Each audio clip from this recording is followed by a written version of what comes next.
வாரத்துல நடந்த கேப்டன்சி டாஸ்க்ல எல்லாரோடைய போக்கஸும் கனி மேல இருந்தது. சபரியை பிடிச்ச காரணத்துக்காக கனி இந்த கேள்வி கேட்காம இருந்தது தப்புன்னா, தன்னை நியூட்ரல்னு சொல்லிட்டு ஸ்டாண்ட் எடுத்துக்கிற சாண்ட்ரா இத கேள்வி கேட்காம இருந்ததும் தப்புதான். அதுவும் இவங்க எனக்கு பயந்துட்டேன் சார், இவங்க வீக்கெண்ட்ல இவங்க ஒரு மூஞ்சி வச்சாங்க பாத்தீங்களா கைஸ், இப்படி கண்ணு வச்சுக்கிட்டு இப்படி பண்ணாங்க.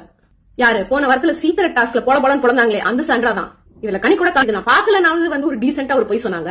சாண்ட்ரா சொன்ன விஷயம் என்னன்னா, நான் பயந்துட்டேன் சார், எனக்கு ஒரு மாதிரி ஆயிடுச்சு அப்படின்னு சொல்லிட்டாங்க.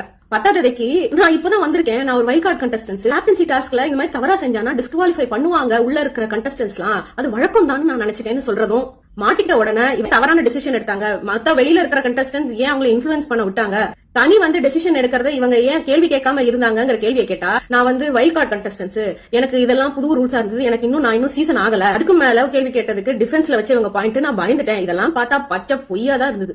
அதுலயும் விஜய் சேதுபதி சார் பேசிட்டு போயிட்டாரு. அதுல அது கனி கேக்குறாங்க, நான் இல்லன்னா என்ன நீங்க பண்ணிருக்க வேண்டியது, கனிக்கிட்டே இந்த ஆக்டிங் போடுறாங்க, ஆக்டிங் ஸ்கில்ஸ் ரொம்ப மோசமா இருக்கு, இன்ஃபேக்ட் ஆக்டிங் ஸ்கில்ஸ் திவாகரோட ரொம்ப மோசமா போயிடுச்சு அப்படின்னு தான் எனக்கு தோணுச்சு. கவனம் பண்ணி சொல்லுவாரு, எம்மா இது உலகமாக நடிப்புடா சாமி, அந்த மாதிரி தாங்க இருந்தது.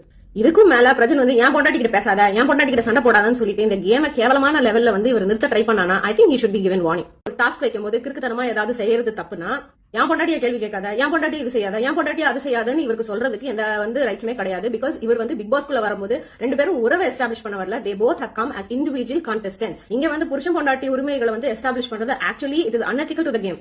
இது again it's pattern for Vijay Sethupathi sir போன வாட்டையும் சாச்சனான்னு சொல்லிட்டு ஒரு பொண்ணை கூட்டிட்டு வந்துட்டு அது பண்ண தவறுகள் எல்லாம் முத்தி போற வரைக்கும் வீக்கெண்ட்ஸ்ல கேட்காம போய் அதோட பேட் கேரக்டர்ஸும் அதோட பேட் பேட்டர்ன்ஸும் பயங்கரமா ஸ்கை ராக்கெட்டிங் லெவல்ல அதோட இன்டென்சிட்டி ஜாஸ்தி ஆகி மக்களுக்கு ரொம்ப ஃப்ரஸ்ட்ரேஷன் ஆகி போற லெவல்ல தான் சாச்சனாவை கடைசியில லெஃப்ட் ரைட் சென்டர்னு கொடுத்திருப்பாரு. ஐ ஃபீல் அவர் கொஞ்சம் முன்னாடியே உஷாராகிட்டு நம்ம வழியா ஒருத்தர் உள்ள போறாருன்னு மக்களுக்கே தெரிஞ்சு போறாங்க. ஏன்னா அந்த மகாராஜா படத்துல நடிச்சதுனால அந்த பொண்ணுக்கு அந்த சான்ஸ் கொடுத்திருப்பேன்னு கூட அவர் சொல்லியிருப்பாரு. அப்படி இருக்கும்போது பிரஜன் ரொம்ப க்ளோஸ், அந்த தாட் ப்ராசஸ்ல ரொம்ப கான்பிடென்ட்டா இவங்க எல்லாம் இதெல்லாம் செய்வாங்க அப்படின்னு இவருக்கு கொஞ்சம் முன்னாடியே இது அலர்ட் மாதிரி இவர் எடுத்துட்டு இவங்களுக்கு கொஞ்சம் பார்ஷாலிட்டி காட்டுறாங்கிற மக்கள் சொல்லிடக்கூடாதுன்னு இவர் முன்னாடியே முன்யோசனையிலேயே இது நடக்கும்னு தெரிஞ்சுக்கிட்டு கொஞ்சம் இவங்க ரெண்டு பேருக்கும் வார்னிங் கொடுத்திருந்தா நல்லா இருக்கும். இல்லாட்டி சாச்சனாக்கு நடந்ததே தான் பிரஜனுக்கும் சாண்ட்ராக்கும் விஜய் சேதுபதி சார் கொஞ்சம் எக்ஸ்ட்ராவா கடுமையா கொஞ்சம் கம்மியா காட்டுறாரு, பார்ஷாலிட்டி பண்றாருங்கிற கடும் பழிய வாங்குவாருன்னு கூட எனக்கு தோணுது சில இடங்கள்ல.